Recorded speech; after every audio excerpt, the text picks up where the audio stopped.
ኤሚ በስተመጨረሻ ጽንሱን ለማውረድ ተስማማች። ለሷም ደም የምትሰጠው ሀምላን ሆናለች። አምናልም ይሄንን እድል እጠቀምበታለሁ በማለት ስትናገር ኤርሚያስ እስከ ዛሬ ድረስ የበደልናቸውን በደል የምትክሽበት ሰዓት ደርሷል። እኔ እስካሁኑ ድረስ እጅግ እየጸጸተኝ ነው። ብዙ ክፋትን አድርገን ያገኘነው ነገር የለም እያላት ይገኛል። ሆኖም ዳግም እንግዲህ በአባቱ እስካሁን ድረስ እየተናደደ ነው። አሁን እንደምንም ብለ እነ ወይዘሮ ዝናሽ እንዲፈቱ ትረዳኛለ፣ የፈለክበት መሄድ ትችላለ እያለው ነው።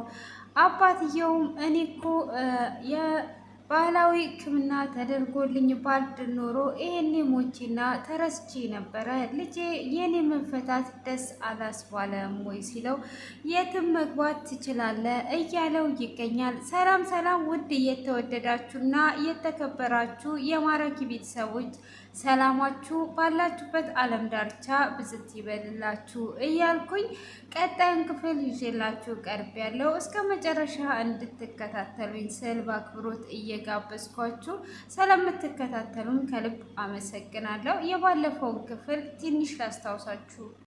ወይዘሮ ዝናሽ ኑሐሚንን እኛ ሬሳውን መቅበር ስለማንችል ሁለት የማምናቸውን ሰዎች ጠርቼ ነበረ። ሆኖም ግን ዘሪሁን የሚባለውን ብቻ ነበር ያገኘሁት። እሱም እጅግ ደንግጧል። ይህንን ሰው ፈልገ አምጣልኝ፣ አድራሻውን እነግርሃለሁ በማለት ነበረ ክፍሉ የተጠናቀቀው። ናሆምም እንደተባለ ዘሪሁን የሚባለው ሰውዬ ጋር ደርሶ ነበረ። እሱም እዛ እንደደረሰ አቤት ሲለው እሱም ያለውን ነገር ይጠይቀዋል። እሱም ከደነገጠ በኋላ ወይዘሮ ዝናሽ በጣም የምወዳት እናቴ ናት። ሁሉም በጣለኝና በተጠየፈኝ ሰዓት ወይዘሮ ዝናሽ ከጎኔ ሆኗ ትምህርቴንም እንድቀጥል አድርጓልኛለች። ለእኔና ለጓደኛዬ ሁሉንም ነገር እሷ ናት ያደረገችልን። እሷ ባትኖር ኖሮ ዛሬ ላይ አልደርስም ነበር በማለት ሁሉንም ነገር ይነግረዋል። እሱም እንዴት ሆኖ ነው እንደዚህ ካዳ የሆነው? የዛንን ቀን ማታ ለማውራት እፈልጋለሁ፣ ስለዛ ቀን ማታ ንገረኝ ብሎ ይለዋል። እሱም እንደዛ በሚለውም ሰዓት እንግዲህ እሱም እኔ ምንም የማውቀው ነገር የለም ብሎም ቢመልስለት ሆኖም እሱም ያሳየዋል ማለት ነው። መታወቂያ ማየት ትችላለህ፣ እንደውም የአደጋ ጊዜ ተጠሪ ወይዘሮ ዝናሽ ናት በማለትም ሲያሳየው እሱም እንግዲህ ስለ ጓደኛው ሲጠይቀው እሱም ገጠር ክፍለ አገር እንዳለ ይነግረዋል ማለት ነው። እሱም ካዲያ ክፍለ አገር ካለ እስካሁን ድረስ ወይዘሮ ዝናሽን ክፍለ አገር ነው እያልካት ነው? መቼ ነው እየጠፋው? በምን እየተነሳ ነው ብሎ ሲለው እሱም ከወይዘሮ ዝናሽ ጋር ማውራት እችላለሁ ብሎ ይላል። እሷ ብቻ ትፈታ እንጂ እኔ ሁሉንም ነገር አደርግላታለሁ በእኔ በኩል ያለውን በማለት እንግዲህ እሷ ጋር እንድትወስደኝ እፈልጋለሁ። የቀረውን ነገር ከእሷ ጋር ነው ማውራት የምፈልገው ብሎ ሲለው እንግዲህ ኑሐሚንም ወደ እስር ቤት ይወስደዋል ማለት ነው። እንግዲህ እዚህ ጋር ደግሞ ኤሚና ዳግም አንድ ላይ ቁጭ ብለው ነበረ። ዳግምም እስካሁን አዝነሽብኛል ወይ? በዛን ሰዓት እኮ ስሜታዊ ሆኜና ተናድጄ ነው፣ አሁን ላይ እኔም አዝኛለሁ በማለትም ይነግራታል። እሷም እጅግ አዝኜብሃለሁ ትለውና በፍጹም እኔ አላዘንኩብም፣ እንዴት አዝንብሃለሁ? ስሜታዊ በመሆን ነው ይሄ ያለ ነው ብላ ትለዋለች። እሱም አዎ ስሜታዊ ሆኜ ነው ብሎ ሲላትም እንደውም እኔ አዝኜብሻለሁ ብሎ ሲላት በቃ ይቅርታ አድርግልኝ ብዬ እግር ስር ተንበርክኬ ልጠይቅ እንዴ በማለት እንግዲህ በልቅሻ ትጀምረዋለች። እሱም ለምንድን ነው የምታለቅሽው? በፍጹም ይሄ ነገር አይሆንም በማለት እንግዲህ እየተጫወቱና እየተሯሯጡ እሷም ይቅርታ አድርጓለታለች ማለት ነው። ሆኖም እንግዲህ እሷም በባለፈው ክፍል ላይ እኔ ተስፋ የለኝም፣ አቅሜውም የተገኘ የለም፣ ለእኔስ ደም የሚለግስ የተገኘ የለም፣ ስለዚህ ልጄም ወልጄ ልሙት እያለች ነበረ። ሆኖም በዛሬው ላይም ደግሞ ቤተሰቦች ጋር ውሰዱኝ፣ እነሱን ማየት እፈልጋለሁ በማለት ስትልም በፍጹም እዛ እንድትሄጂ አይፈቀድልሽም አንቺ ሕክምናሽን ተከታተይ፣ አንቺ ብቻ ሰላም ሁኚ ብለው ይሏታል። እሷም እኔ ሰላም ነኝ፣ እኔ ምንም የሆንኩት ነገር የለም፣ እኔ እነሱ እዛ ጋር እንደዚህ ሆነው ምን ሰላም አለኝ በማለት እንግዲህ ሰላም አይደለውም እያለችም ቢሆን ሆኖም እንግዲህ አትሄጂም ብትባልም ዛሬ ቀጠሮ አለኝ ከዛ መልስ ሄዳለሁ እያለች ነው እንግዲህ። ይህ አቶ ሊኩ ወዳጅም እስር ቤት ሄዶ ነበረ። እሱም ያለውን ነገር ስለደበኩ ይቅርታ፣ ያው ለሰው አይነገርም ብዬ ነው ሲል፣ ይህንን በፍጹም አንተ አታደርገውም፣ አንተ ስለማታደርገው በቅርብ ከእስር ቤት ትወጣለህ ብሎ ይለዋል። እሱም እንደዛ ከሆነ እንግዲህ ከእስር ቤት እወጣለሁ፣ ምንም አይነት ችግር የለውም፣ አንተ ብቻ ኤሚን አደራህን፣ እኔ ኤሚን አደራ ለአንተ ነው የምሰጠው ብሎ ይላል። ስለ ኤሚ ምንም ነገር አታስብ፣ እኔ ከጎኗ ነኝ ያለሁት፣ ውጤቱም ሲመጣ ደግሞ እነግርሃለሁ። የኛ እንኳን ባይሆን እንኳን ሌላ ሰው እናመጣለን፣ ምንም ነገር እንዳትጨናነቅ ብሎ ይላል። ኤሚም እኮ ጽንሱን አላወርድም ብላ እጅግ እያስቸገረችና እየተጨነቅን ነው ያለ ነው ብሎ ሲለውም እሱን ለእኔ ተወው፣ እኔ በዘዴ አናግራታለሁ በማለት ያረጋጋዋል ማለት ነው።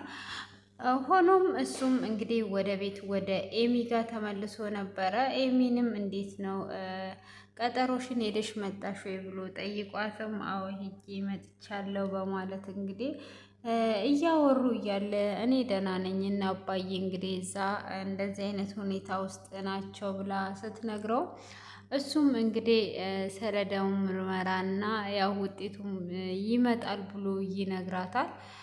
ሆኖም ግን ጽንሱን ማውረድ እንዳለባት ሲነግራት በፍጹም ጽንሱን አላወርደውም፣ ሁላችሁም ለምንድን ነው እዚህ ልጅ ላይ የምትፈርዱት ብሎ ትጠይቀዋለች።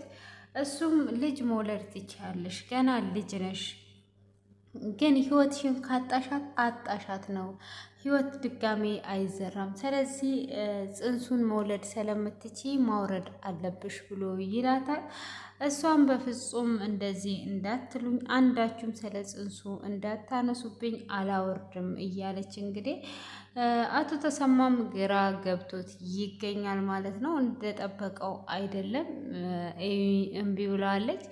እዚህ ጋር ኤርሚያስም እንግዲህ እስከ ዛሬ ድረስ እየሰራው ክፋት እየጸጸተው ይገኛል። ክፋትን ሰርቶ ምንም አይነት ውጤት ስላላገኘ እስከ ጥግ ድረስ ክፋትን ሰርተን አይተነዋል እና አሁን በተቃራኒው እንስራ ይላታል። ሀምላልን ምን አግኝተክ ነው? ምን በምን ተለውጠ ነው? ዛሬ ደግሞ ልብ አማካሪ ሆነ መጣ እንዴ? ጻድቅ ጻድቅ ያጫውታል እንዴ? እያለችውም ቢሆንም ሆኖም እሱ አሁን ላይ እጅግ ጸጽቶኛል ላደረግነው ሁሉ አሁን በጥሩ ነገር መካስ አለብን ብሎ ይላታል። እሷ ምን ትጫወታለህ? እያሾፍክ ነው እንዴ? እያሾፍኩ አይደለውም ብሎ ይመልስላታል። ሆኖም እንግዲህ እሱም እንደዛ ከመለሰላት በኋላ የምታስታውሹ ነገር ይኖራል ወይ? ከዚህም በፊት የመኪና አደጋ ደርሶብሽ ነበረ፣ ግን የዛን ጊዜ እኔ አትርፌሻለሁ ብሎ ይላታል። አሀ አመሰግናለሁ አላልኩም እንዴ ብላ እንግዲህ እንዳመልየዋ ማያሾፍን ብትጀምር እሱም ያለውን ነገር ይነግራታል ማለት ነው። ሆኖም አሁን ላይ አንቺ ታስፈልጊያለሽ፣ እነ ኤሚን መካስ ትችያለሽ። ኤሚ የካንሰር ህመመኛ ሆና ታማሚ ናት ብሎ ይላታል።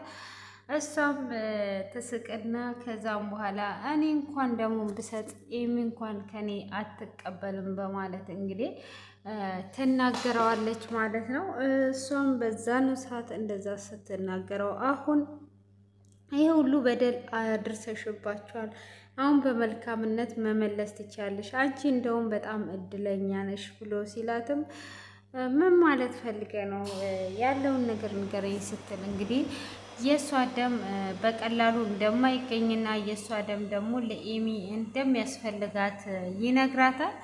እሷም እንግዲህ በዛው በመደሰት እኔ እንኳን ብሰጣት እሷ የኔን ደም አትወስድም፣ ይህንን ነገር መጠቀም አለብኝ በዚህ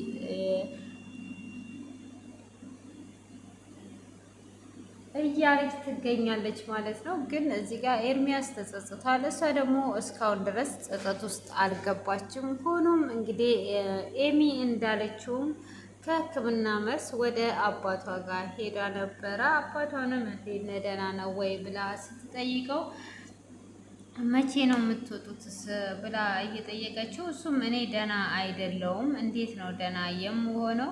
አንቺ እምቢ እያልሽ ነው ያለሽው፣ ምን ደህና አለ ብሎ እንግዲህ ይናገራታል። እሷም እኔ ምን አደረግኩኝ ብላም ብትለውም እንግዲህ ያለውን ነገር ይናገራል ማለት ነው። እንዴት ጽንሱን አላወርድም ብለሽ ትያለሽ? ጽንሱን የማታወርጂና ሕክምናውን የማታደርጊ ከሆነ መቼም ወደዛ ቤት አልመጣም ብሎ ይላታል። እሷም እንግዲህ ወደዛ ቤት የማትመጣ ከሆነ በቃ ምንም ነገር የሚለወጥ ነገር የለም ብሎ እንግዲህ ማስጠንቀቂያ ሁሉ ይነግራታል ማለት ነው። በዛ አይነት መልኩ ይጠናቀቃል ማለት ነው። እንግዲህ ይህንን እንዴት ነው እንደዚህ የሚሆነው የሚደረገው በማለትም እንግዲህ ጽንሱን ካላወረሽ በፍጹም ወደዚህ አልመለስም ሲላት፣ እሷም እጅግ ትደነግጥና ለምንድን ነው የማትመለሰው ብላ ትለዋለች ማለት ነው። እሷም እንግዲህ እንደማትመለስ ከነገራት በኋላ እኛን የምትፈልጊ ከሆነ ይሄንን ጽንስ አውርጂና ሕክምናሽን አድርጊ ከዛን እኛ እንመጣለን ብሎ ይላታል። እሷም እንግዲህ እምቢ ስትለውም እሱም እዛው ባለችበት ጥሏት ይሄዳል ማለት ነው። እሱም እንግዲህ ጥሏት ሲሄድ አባዬ እኮ ጥሉኝ ሄደ በማለት ያንን ነገር ተስማማለች ማለት ነው። ሆኖም ወንድሟን በቃ እኔ ይሄ ነገር ይቅርብኝ፣ እኔ ተስማምቻለሁ፣ ግን እኔ መውለድ ከዚህ በኋላ የምችል አይመስለኝም በማለትም ትመልስለታለች። እንዴት ነው መውለድ የማትችው? ገና ልጅ ነሽ ትወልጃለሽ ብሎ ሲላትም አታባብለኝ፣ አሁን እኔ ምንም ነገር አልፈልግም። እናንተ ስለ ህመሜ ስለሆነ እየተጨነቃችሁ ያላችሁት ከዶክተሩ ጭምር ስለ እኔ ስለ ወደፊት ምንም ነገር ያሰባችሁት ነገር የለም በማለት እንግዲህ እሷም ለእናትና ለአባቷ በማሰብ ይሄን ነገር ተስማማለች ማለት ነው። በዚህ አይነት መልኩ እሺ በማለት እየተስማማች ነው ማለት ነው። እንግዲህ ዳጊ ደግሞ እዚህ ጋር አባቱን ጥምድ አድርጎ ይዞታል። አንተ እውነትም ምን አይነት ጨካኝና አረመኔ ነህ? ለምንድን ነው እንደዚህ ያደረግከው? እስከ ዛሬ ድረስስ በህይወት ኖረ እንዴት ብትጨክን ነው እንደዚህ ዝም ያልከው? ብሎም እየጠየቀው ይገኛል። እሱም እኔ እያንዳንዱን አንተ የምታደርገው ሁሉ እየተከታተልኩ ነበረ፣ ስታዝን እያዘንኩ፣ ስትደሰት እየተደሰትኩኝ ነበረ ብሎ ይለዋል። አንተ የምትገባ የምትሄድበት ሁሉ እኔ ነበርኩኝ፣ ግን ያልተናገርኩት ጊዜው ይድረስ ብዬ ነው ብሎ ይለዋል። እና ጊዜው አሁን ነው ወይ? አንተ ማሳሰር ነው ወይ የፈለግከው? ወይስ ተቀይመካቸው ነው ብሎ ሲጠይቀው እኔ የዛኑ ጊዜ ነው ቂሜን አላስኩባቸውም። ምንም አይነት ቂም የለኝም፣ ግን ሰዓቱና ጊዜው ደርሶ ሁሉንም ነገር እንዲያዩት ነው። በመጀመሪያ ግን አቶ ሌኩን ልበቀለውና ልቀጣው ፈልጌ ነበረ። ሆኖም ግን እንደዛ ማድረጌ ትክክል ስላልሆነ ትቼ ነበረ። በዚህ ሰዓት ደግሞ ወቅቱ ሲደርስ መጥቼ እንዳይታሰሩ አድርጊያቸዋለሁ። እኔ ምንም ያደረኩት ነገር የለም። እኔን እነሱ እንደተኮሱብኝ ኖሮ ባህላዊ ሕክምና አድርገው ባልድን ኖሮ ዛሬ ሞቼ ተረስቼ ነበረ። ስለዚህ እኔ እግዚአብሔር አትርፎኛል። በእኔ በኩል ምንም አይነት እስር ላይ አይደሉም። ግን ሌላ ወንጀል ሰርተውስ ቢሆን የታሰሩት በሌላ ወንጀልስ ቢሆን እኔ ልጄ ምንም ያጠፋሁት ነገር የለም በማለት ሲነግረው ካዲያ ጽድቅና ነው እንዲህ ያደረግከው? እስከዚህን ሰዓት ቆይተ እኔ እንደዛ ሰውን ሁሉ ሳስቸግር ብቻዬን ስጨነቅ ሳለቅስ እንደዚህ ይሄ ሁሉ ሳጨክነ እንዴት ብትጨክን ነው የተቀመጥከው? በማለት እንግዲህ እጅግ ደጋግሞ ይጠይቀዋል። ሆኖም እኔ ምንም ያጠፋሁት ነገር የለም ልጄ፣ አሁን እኔ የማርፍበትን ማረፊያ አዘጋጅልኝ ብሎ ይለዋል።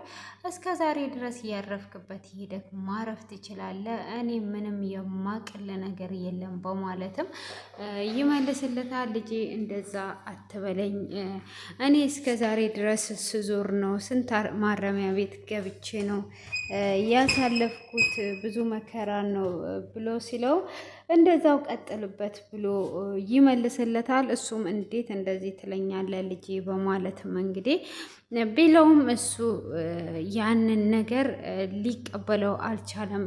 የእሱ ጭካኔ እንዴትስ ነው በህይወት እያለ እንዴት እስካሁን ድረስ ጨክነ ዝም አልከኝ ነው የእሱ ጥያቄ ማለት ነው። እሱም ደግሞ ጨክኜ አይደለም ሰዓትና ጊዜው ይድረስ ብዬ ነው። አስበው እስቲ ብሞት ኖሮ እኮ ይህኔ ረስተኸኝ ነበረ ብሎ ሲለው የሆነ ጠበብ ያለ ክፍል አይቼ እከራይልሃለሁ ብሎ ይለዋል።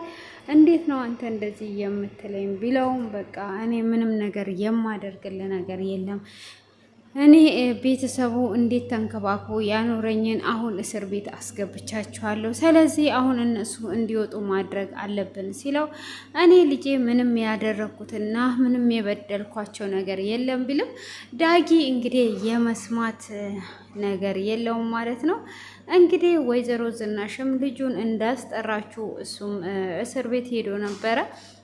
እሱም ወይዘሮ ዝናሽ ለአንቺ ይሄ የሚገባሽ አይደለም፣ ምንድን ነው እየተፈጠረ ያለው በማለትም ይጠይቃታል። እሱም እንግዲህ የገደልነው ሰው በህይወት እንዳለ ሰምተካል፣ ይሄ ነገር ምን እየተካሄደ እንደሆነ ምንም የገባኝ ነገር የለም እና ጓደኛ ክስ የት ነው ያለው? አንተ ሁል ጊዜ ክፍለ አገር ነው ትለኛለህ፣ እሱ የት ነው እየደረሰው በማለትም እንግዲህ ስትጠይቀው እሱ የት እንዳለ እኔ እንጃ፣ የዛን ቀን ማታ እንደምታውቂው በጣም ፈርቶ ነበረ፣ አንተም ፈርተ ነበር እኮ ብላ ስትለው አዎ እኔም እሱም በጣም ፈርተን ነበረ፣ እዚህ ነገር ውስጥ አንገባም ብለን ነበረ። ሆነንም ደግሞ ከገባም በኋላ ከአንቺ የሚበልጥልን የለም፣ ለአንቺ በምን አይነት ሁኔታሽን መመለስ ስለምንፈልግ ይሄ ነገር እንዴት እንደተካሄደም ባናቅም ከገባንበት በኋላ እኔ ዞር ብዬ ስመለስ ላገኘው አልቻልኩም። ከዛም በኋላ እንዳጣሁት ከዛን ቀን ማታ ጀምሮ አግኝቼው አላቅም። ያጎቱንም መዳረሻ ስለማላቅ የዛን ቀን ማታ እንደተጠፋፋን ነው ብሎ ይላታል። እንግዲህ ይሄ የተቀበረው ሰውዬ እሱን ማንስ ነው ገሎ ሊቀብረው የቻለው? እነሱ አራቱ ብቻ ከሆኑ ማን ሊቀብረው ይችላል? ማንስ ገሎት ሊሆን ይችላል? ሰንበቱንስ በህይወት እንዳለ ማን አትርፎት? የማን ሬሳ ነው እዛ ጋር የተቀበረው? ሆኖም እንግዲህ ወይዘሮ ዝናሽ በስህተት እሱንስ ነው ወይ የገደል ነው? በፍጹም እሱን ልንገል አንችልም እያለች እንግዲህ እጅግ እየተሰላሰለች ይገኛል ማለት ነው። ግራ በመጋባት ላይ ነው የሚገኙት። ወንጀሉ እንግዲህ ተፈጽሟል። ይሄንን ነገር እንዴት አድርገን ነው አንቺን ከእስር ቤት የማወጣሽ ብሎ ሲል ይሄንን ሁሉ መረጃ በድፍረት ሄደ ለፖሊሶች ከሰጠ እኔ ከእስር ቤት ልፈታ እችላለሁ እያለችው ነው። እንግዲህ አሁን ላይ እዚህ ጋር እነሆም ሁሉም ግራ እየገባቸው ነው። በኤሚ ቢደሰቱም ኤሚ እንግዲህ በስተመጨረሻ ጽንሱን ለማውረድ ተስማምታለች። ሀምላንም እንግዲህ ደሙን ከሰጠቻት በዚህ አይነት መልኩ ይጨርሱታል ማለት ነው።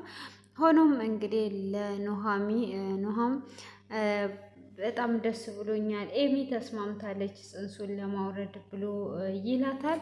ስለዚህ ደምም ደግሞ የሚሰሰው ተገኝቷል ብላ ትለዋለች። እሱም ማን ነው ብሎ ሲጠይቃት የቤታችሁ ዋነኛ ቀንደኛዋ ጸበኛዋ ናት ብላ ትለዋለች። እሱም ማናት የዚህ ቤት ጠላት አለው እንዴ ብሎ እንግዲህ ግራ እየገባው እያለ ሀምላል ናት ትለዋለች። እሱም እጅግ ይደነግጣል ማለት ነው። እንግዲህ ሀምላል በብር ትደራደራለች ወይስ እንዲሁ ለበደለቻቸው ለሰራቻቸው አጽያት መካካሻ ኤርሚ እንዳላት ታደርግ ሊሆን ይችላል። እንግዲህ እጅግ ነው የሚገርመውም የሚያጓጓውም ቀጣዩ ክፍል ማለት ነው። ለዛሬ እያዘጋጀውላችሁ ይሄንን ይመስላል። ዳጊ እያደረገ ያለው ነገር ትክክል ነው ወይስ ትክክል አይደለም?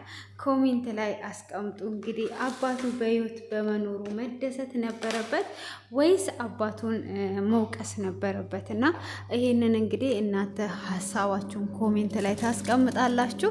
እንግዲህ ይሄ የሞተው ሰውዬ የተቀበረው ሰውዬ ማን ሊሆን ይችላል? ወይዘሮ ዝናሽ እራሷ ገላው ሊሆን ይችላል ወይስ በምን አይነት ተጨማሪ ሰዎች መተው ይሄንን ነገር ሊያካሂዱ ይችላሉ የሚለውን እንግዲህ ግምታችሁን ኮሜንት ላይ እያስቀመጣችሁ ቀጣዩን ክፍል በጉጉት እንጠብቃለን ማለት ነው። ከዚህ ድራማ ብዙ ነገርን የምንማር ይሆናል።